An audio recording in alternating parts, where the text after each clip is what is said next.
We have to find somebody that'll work with us that has dealt in the dirtiest of dirty. Before seen footage of Sean Diddy Combs in the days leading up to his arrest in New York last September. You want to put the stuff in my fanny pack, King? The exclusive video obtained by Netflix shows Combs debating with his lawyers about strategy. Listen to me. It should show you his character. Was that the reason for including it? Yeah. One thing you never want in this life is smoke with 50 Cent, because Curtis plays the long game like nobody else. This man treats revenge like a business plan, and he never loses focus. If you're not dropping a whole documentary on someone you can't stand, then according to him, you're not even putting in real effort. Curtis has been stacking evidence on Diddy for nearly 20 years. Quiet, patient, chilling in the shadows like he's running some undercover mission. He wasn't rushing anything. He was simmering, waiting for the perfect moment to strike. And now that moment finally landed because 50 just dropped his Diddy documentary, and the whole situation is straight up chaos. The wildest part? 50 somehow secured footage from Diddy's final days as a free man, which feels like something out of a movie. This is If Sean Combs watches this, what do you think he's going to feel?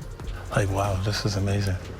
I think he's gonna say this is the best documentary I've seen in a long time. the moment Curtis has been gearing up for since the early mixtape grind, and you can tell he's enjoying every second like he earned this championship round. Diddy is locked up with zero control over what's being aired about him, and word is he's losing it behind those walls, yelling at his legal team, demanding answers, demanding action, demanding everything. His lawyers already scrambled out a statement saying the documentary is illegal, and they even tried pushing Netflix to yank it off the platform. Meanwhile, 50 is somewhere with a grin so wide you'd swear he rehearsed it. Curtis knows Netflix checks don't play, and whether people love him or hate him, he's a master at turning beef into business opportunities. Honestly, maybe Diddy should have skipped trying to take 50 shopping back in the day, because Curtis never let that moment slide. From that day,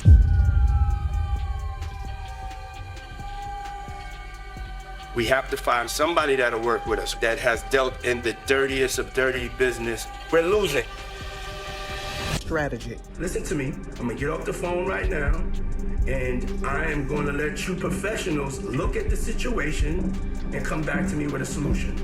No matter what, no matter what nobody said. Let's just here and there. Y'all are not working together the right way. We're losing. on, 50 kept his boots pressed on that man's reputation with zero mercy. So now 50 Cent teamed up with director Alexandria Stapleton to build a 4-part documentary series titled Sean Combs: The Reckoning.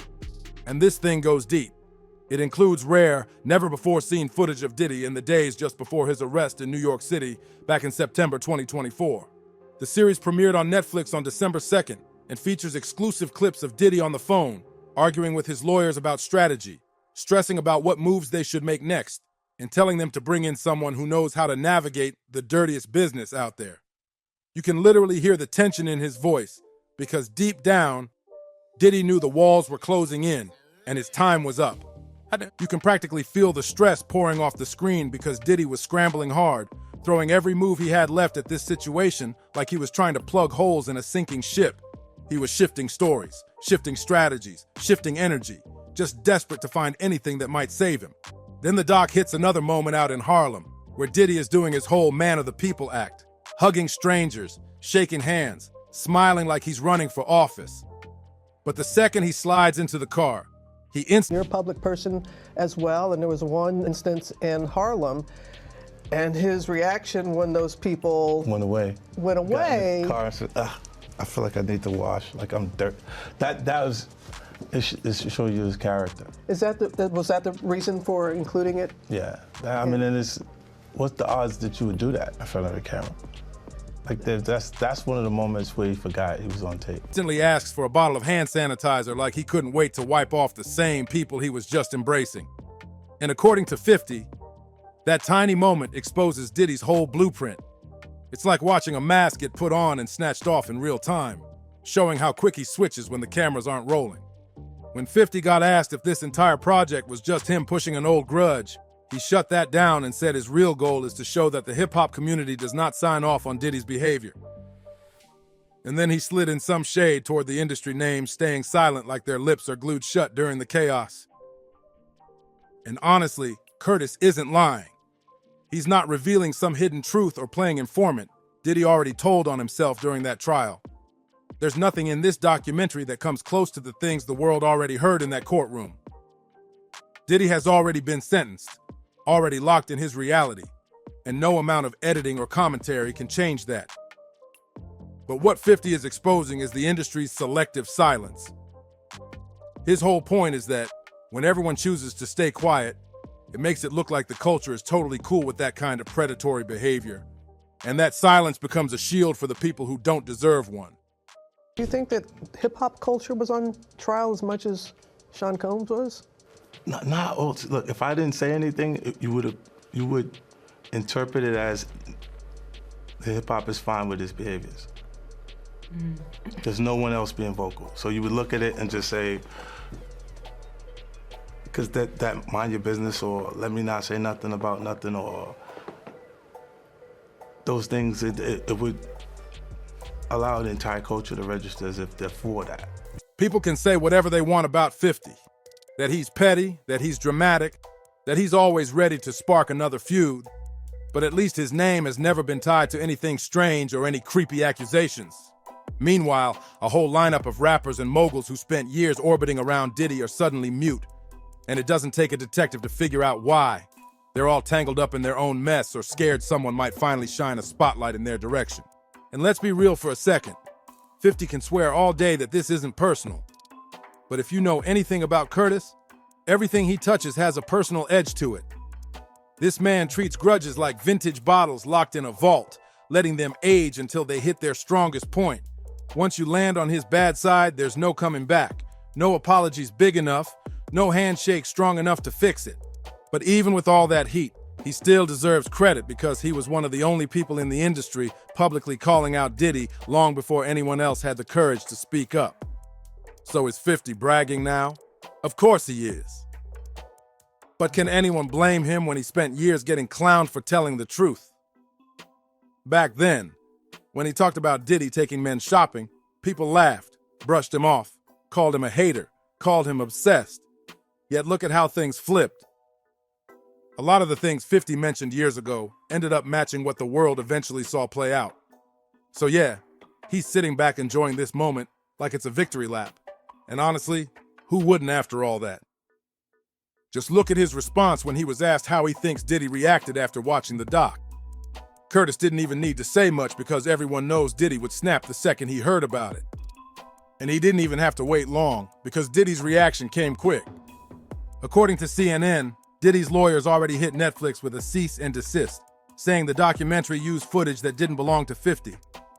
In a statement to CNN, Diddy's spokesperson Judah Engelmeyer called the docuseries a shameful hit piece and accused Netflix of using footage that was never approved for release.